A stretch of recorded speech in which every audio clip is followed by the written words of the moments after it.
Hello dear students, अभी हम कर रहे हैं 7th क्लास के लिए NCERT मैथ। चैप्टर नंबर है 7 congruence of triangles. Try these है पेज नंबर 145, राइट। 145 पेज के ऊपर जो ट्राई दीज है उसका अभी हम थर्ड क्वेश्चन कर रहे हैं। थर्ड क्वेश्चन में कई सारे पार्ट्स है, उसमें से ये पार्ट नंबर 1 हम कर रहे हैं। क्वेश्चन में क्या दिया हुआ जरा ध्यान से समझिए। In figure 7.27 measures of some parts of are indicate कि 7.27 में जिसमें कई सारी फिगर्स है उसकी ये फर्स्ट फिगर है। तो इसके अंदर जो ट्रायंगल्स के कुछ पार्ट्स इंडिकेट किए गए हैं, जैसे कि यहाँ AB की जो मेजरमेंट है वो 3.5 सेंटीमीटर है और जो एंगल है ये 40 डिग्री और ये 60 डिग्री। इसी प्रकार से EF है वो 3.5 सेंटीमीटर मेजरमेंट यहाँ लिखी हुई है और एंगल जो E है 60 डिग्री, एंगल F है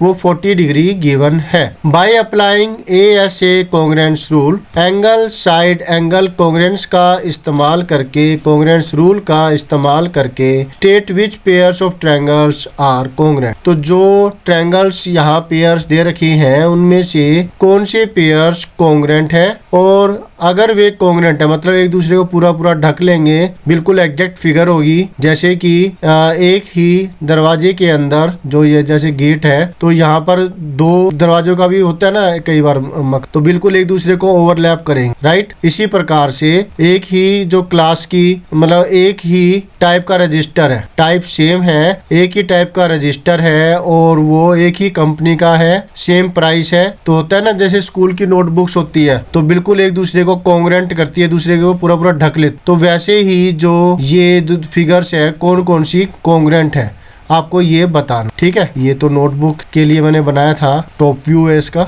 लगने को तो ये जैसे अलमीरा टाइप लग रही थी, बस आप समझ जाइए कि समझाने के लिए थोड़ी सी फिगर बनाई थी। Is that clear? तो angle side angle congruence rule का इस्तेमाल करके कौन से ट्रायंगल्स के पेयर्स जो दे रखी हैं वो कॉन्ग्रुएंट है, और अगर कॉन्ग्रुएंट है in the case of congruence right the result in symbolic form. अब इनको अगर ये कॉन्ग्रुएंट है तो कॉन्ग्रुएंस के केस में क्या करना होगा, इनको सिंबलिक फॉर्म में लिखना होगा।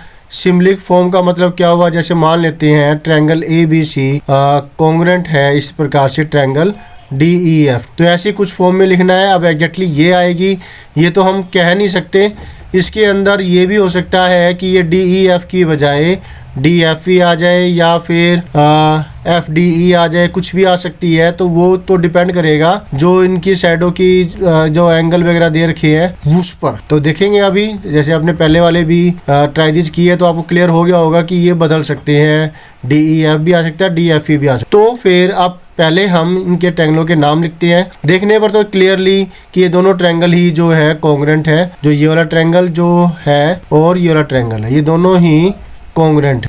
क्लियर है? तो फिर लिखते हैं ट्रायंगलों के नाम। इन ट्रायंगल, यहाँ कम जगह है, यहाँ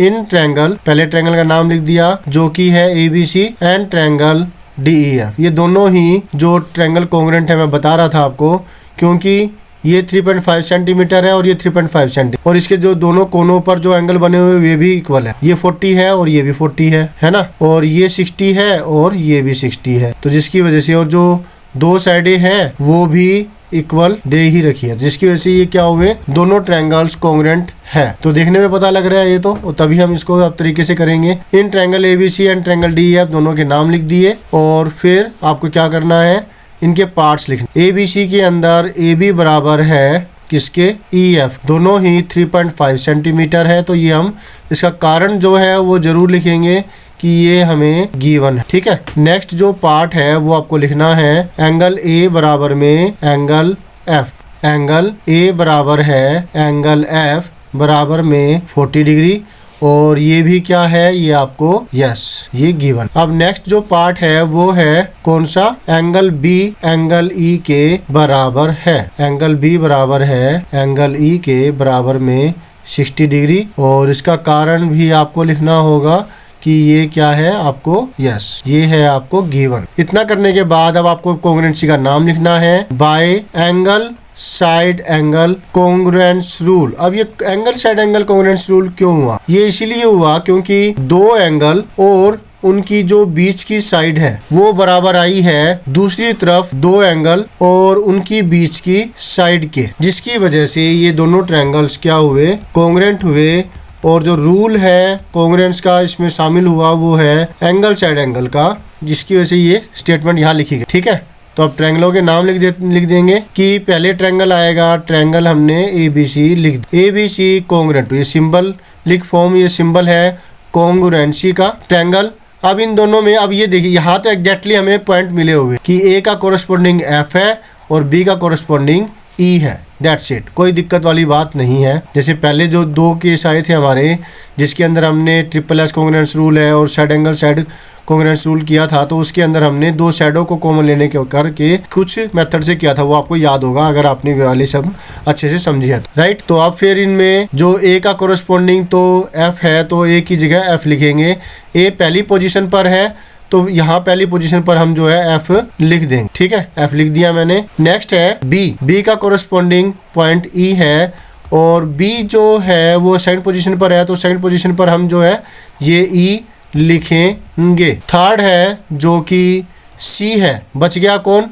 इस ट्रायंगल में कौन सा पॉइंट बच गया? इसमें F हो गया, इसमें E हो गया, बचा D। कौन बच गया? D। कौन बच गया? D, yes. तो फिर हम ये जो D है ये यहाँ लिख, देखो मैंने कहा था ना, मैंने DF लिखा, फिर मैंने कहा था कि DFE भी आ सकता है, ये तो कुछ और ही FED है ना, पता नहीं ये केस मैंने उस वक्त कहा था नहीं कहा था।